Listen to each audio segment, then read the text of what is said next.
কল্পনা করুন একটা দৃশ্য, আদালতের কক্ষ, বিচারক বসে আছেন।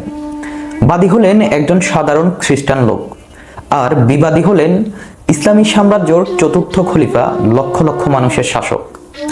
খলিফা আদালতে ঢুকলেন, বিচারক উঠে দাঁড়াতে গেলেন সম্মান দেখাতে, কিন্তু খলিফা হাত তুলে থামালেন, বললেন, বসো, আদালতে আমি শুধু একজন নাগরিক। এখন মামলা শুরু হলো। বিচারক প্রমাণ চাইলেন, খলিফা প্রমাণ দিতে পারলেন না। রায় গেল খলিফার বিরুদ্ধে, এবং খলিফা সেই রায় মাথা নত করে মেনে নিলেন। এটা কোনো কল্পকাহিনী নয়, বরং এটা ছিল ইতিহাস। আজকে আমরা জানব সেই বিচারক কে ছিলেন, তার সিস্টেম কেমন ছিল, এবং কেন আজকে জুডিশিয়ারি থেকে সেটা আলাদা। আরবি শব্দ কাদি, মূল অর্থ হলো যিনি সিদ্ধান্ত নেন অথবা মীমাংসা করেন।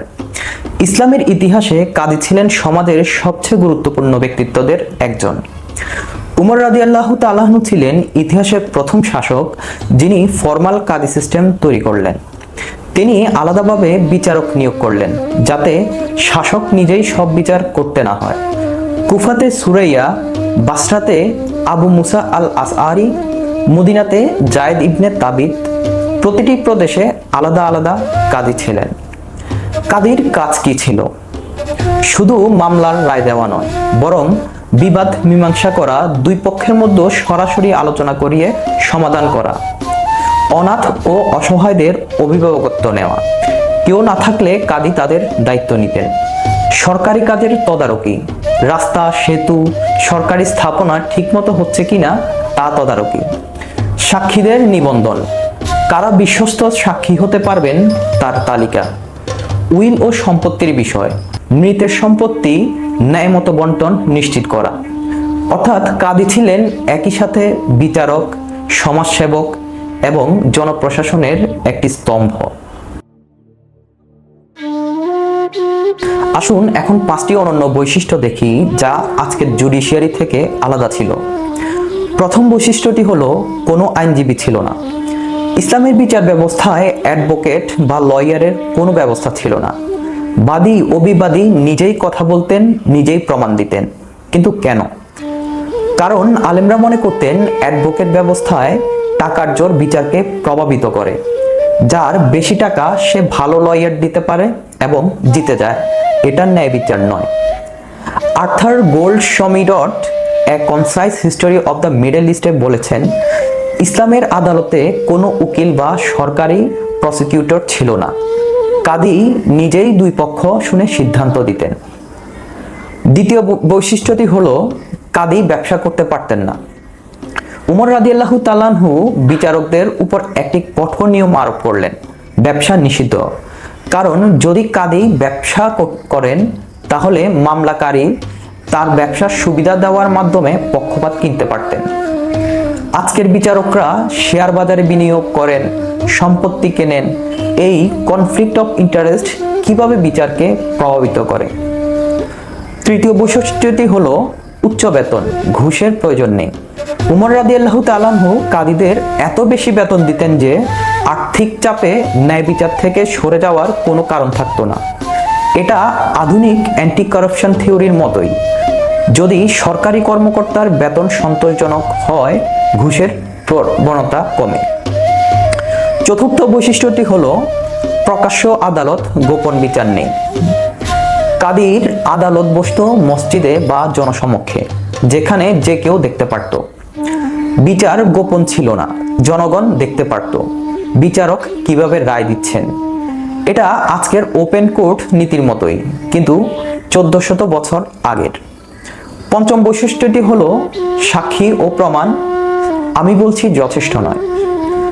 ইসলামের বিচার ব্যবস্থায় দাবি করা যথেষ্ট নয়, প্রমাণ করতে হবে।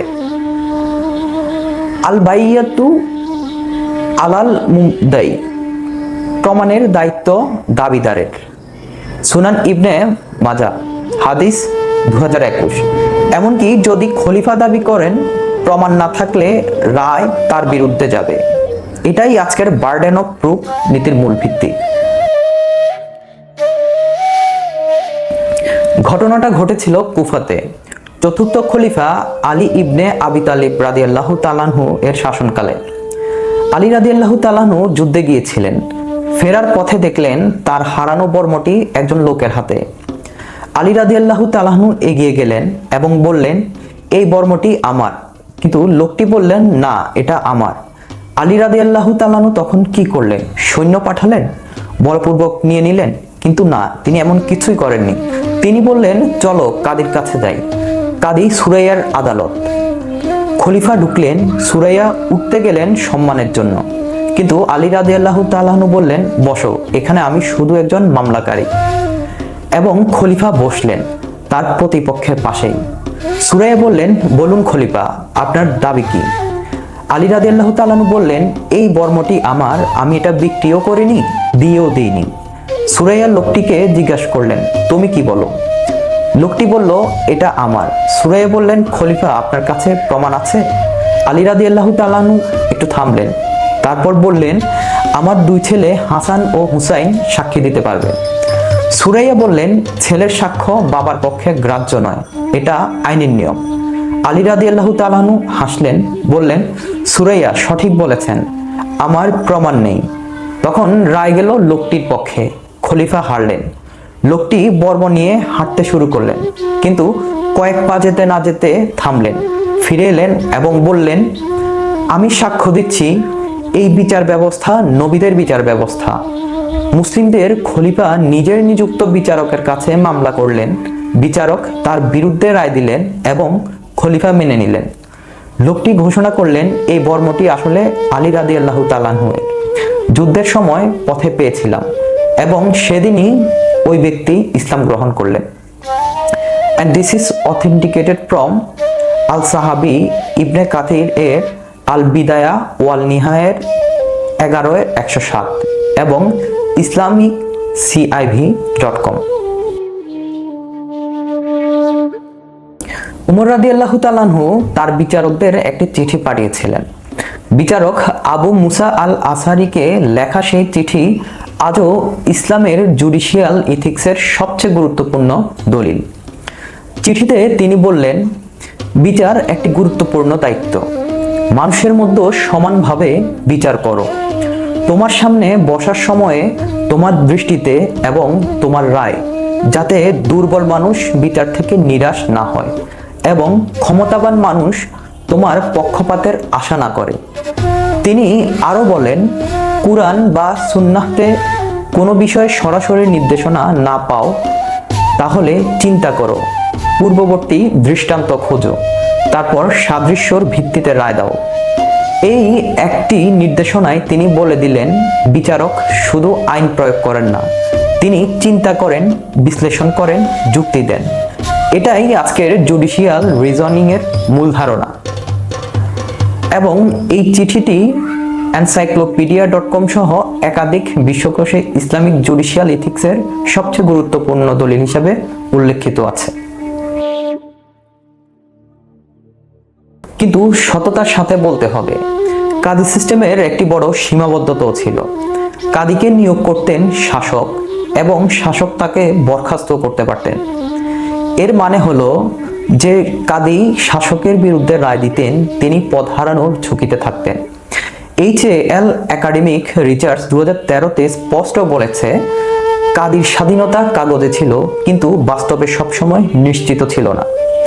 বিশেষত উমাইয়াদ যুগের পরে, যখন রাজতন্ত্র পাকাপাকি হয়ে গেল। রাশিদিন খিলাফতে যেখানে উমর নিজের রায় মেনে নিতেন, আলী নিজে আদালতে গিয়ে হাঁটতেন, সেখানে কাদিরা স্বাধীন ছিলেন।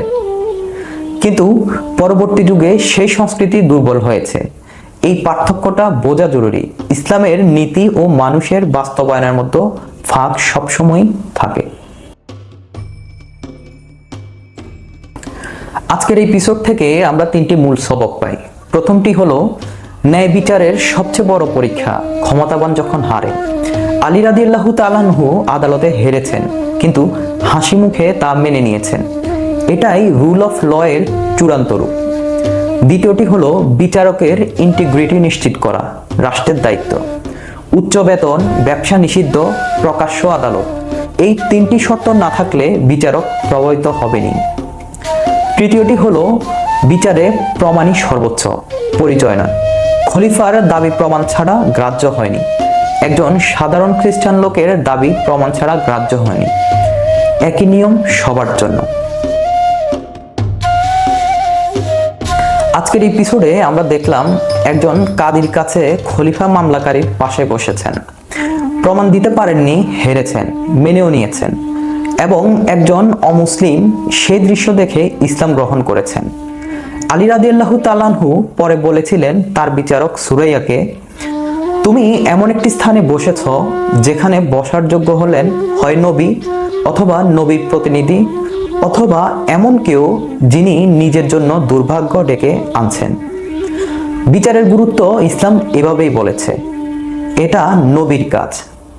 এখন আজকের প্রশ্ন, আপনার মতে বাংলাদেশের বিচার ব্যবস্থায় সবচেয়ে বড় সমস্যা কোনটি এবং কাজী সিস্টেমের কোন বৈশিষ্ট্যটি আজকে সবচেয়ে বেশি দরকার?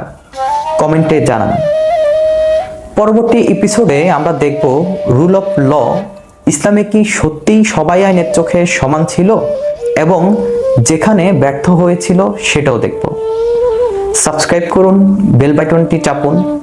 ধন্যবাদ।